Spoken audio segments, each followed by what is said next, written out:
back then, about 4 years old.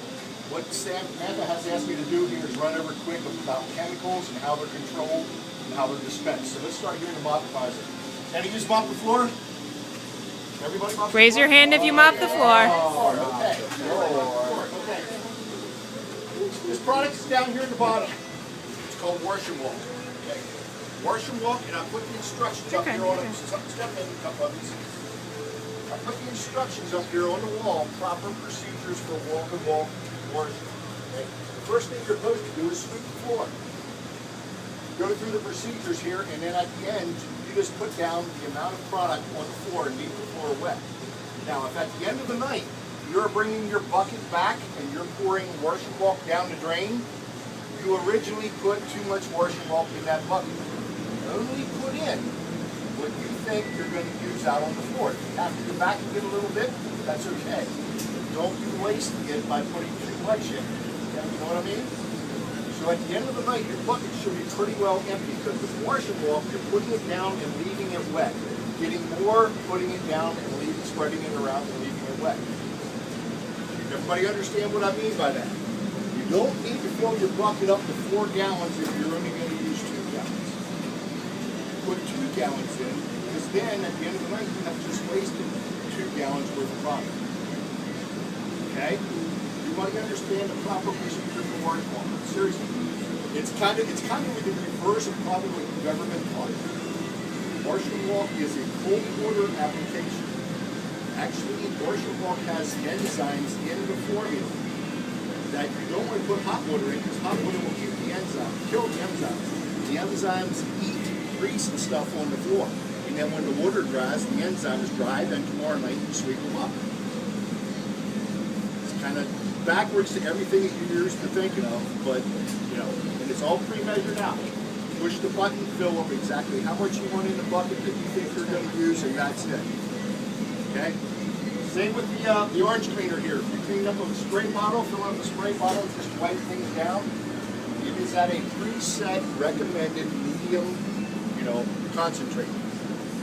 You don't need to get the bucket out and pour any more into a bucket or anything like that. Don't add anything. Always go through the dispenser. It's already preset. There are metering tips in there that, I guess right before Sam came here, that we had agreed on. This is where the concentration we wanted at. And I think it's about 1 ounce for every gallon of water is what it mixes at. Now, if Samantha will come to me and say, hey, I need it, it's too strong, we've got everything pretty well clean, it's a heavy degreaser, we've got everything pretty well clean, we can back off now, I can come in and back it off. Or I can make it stronger, but it's preset. So don't ever pick up the jug and add more into a bucket or anything like that. Okay? Let's just walk over the dishwasher, that's the next place.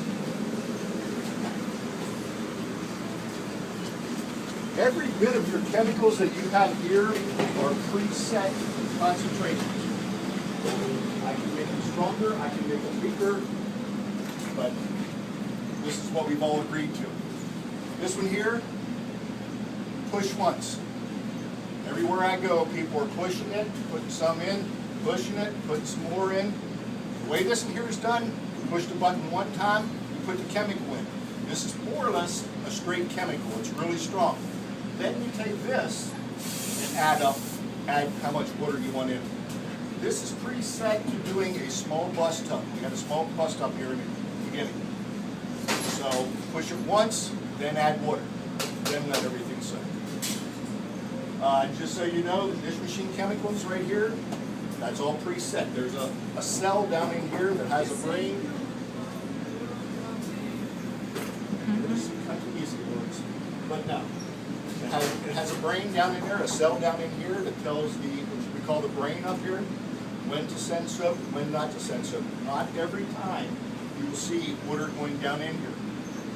What it does, it'll put in, it's just like a bathtub. It'll fill it in, and when you first start out, it'll put a lot of soap in there. And then it won't put any in until it gets down to a low concentration. Then the cell will tell the brain again, send more soap. It'll send it back up to a higher setting. And then it'll work down as you put in dirty dishes. They say an average, you should be about 90% clean before they go through them, meaning everything's sprayed out of them whenever you send something through. Because the more dirt, the more grease, the more whatever you have here that gets inside this dishwasher, the more soap they're going to use. The more soap the place uses, the more expense they have. And it comes around the raise time next year, and guess what? They spend all their money on soap. Where's your raise go? So clean them before you send them through. I mean, it sounds funny, but it's serious. You know? Then the rinse additive is the other thing. It helps it dry up here. It's the same thing. Each rack that goes through gets the same amount of rinse additive as the rack before it, unless it gets stuck. Now, if you see that the racks are getting stuck here in the end, and you walk away, the whole time that that's running, it's putting more rinse in. And that's something you want to let your supervisor know if you ever see that. That's your 5 minutes worth. Who's got questions? Who's got questions? Seriously. I'm great with questions. Who wants to know anything about the dishwasher? Anything about why the floor does this? Why the floor seems slippery sometimes and not other times? Who wants to know? I want to know why sometimes it's cloudy. It's cloudy? Or you see footprints. Seeing footprints sometimes is the concentration might be a little out of whack, or somebody, added a little bit because the floor was greasy, so they added a little bit. They should never be adding it. Now, if there's a problem with the dispenser and it looks like all water's coming out, I've had people tell me that, so they take the jug off and pour in what they think. You will get cloudy, you will get footprints and stuff like that because it's not diluted far enough. Okay, it's too much concentration in there. All right. I've seen that here before. This one. Yeah, the concentration is too large. You're too high. Then you got to let your supervisor know, and they will call me, and I'll come in and make it right. But wash and walk, I think, averages out. I think it's like 1.5 ounces for every 10 gallons of water. So it's really concentrated stuff. So you might think, well, the floors are dirty. I just need a little bit, and you put that bucket over, which you aren't supposed to do, and you might put in 4 ounces. You got enough air for 30 gallons. You don't realize it. That's whenever you start getting there. But wash and walk is supposed to be done. You are to sweep your floor first, get up all the stuff, get your floor nice and clean, get everything up off the floor, then put wash and walk down wet, and walk away at the end of the night. Because those enzymes then that I was saying about that are like bugs, they just eat grease all night until they dry and they die. When they dry and die, then the next day, whenever you sweep up, you're sweeping up everything that's on the floor, like back there with the lemon slice or whatever and everything else, and then you put more enzymes down. Hopefully you're putting more enzymes down than you're putting grease down during the day, so your floor gets cleaner. One more place over here we have manual pot and pan detergent, push once. And that's what it is, push once, add water. Now your sanitizer back here. Oh, here they are. Sanitizer, sometimes. I like the thumbs up. Sometimes, you have to check this. You should check it at least once a day. The proper way to check it is, and it'll tell you on the back here, check between 65 and 75 degrees. I think it's, yeah, there it is. And it also says in a calm body of water. So you wait, whenever you first do it, you can't do it because it's too high of a concentration. What you do is just tear a piece off. Now who knows what concentration you want this at? Give them multiple choice. All right, 150 to 300, 200 to 300, or 400 to 700.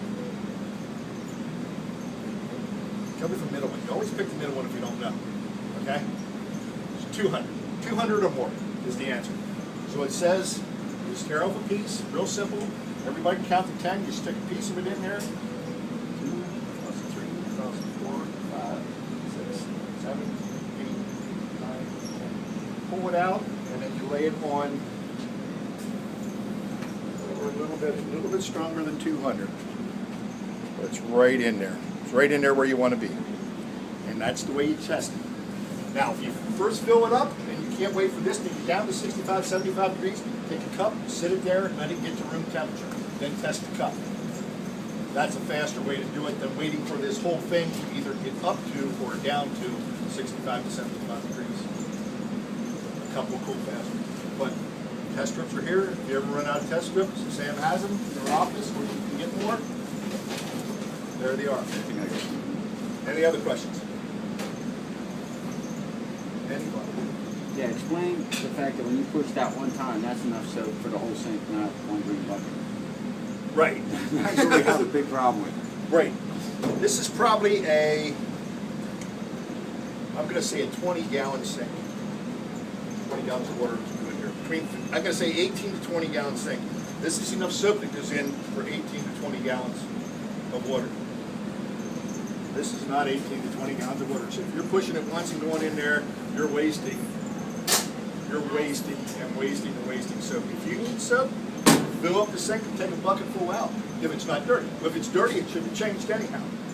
So take the second or minute to drain it, clean it, wipe it down, refill it up, push it one time, and then walk away with a proper concentration and a clean sink for the next person to use if it needs it. Okay? No questions. All right. Okay. Thank you very much. Thank you.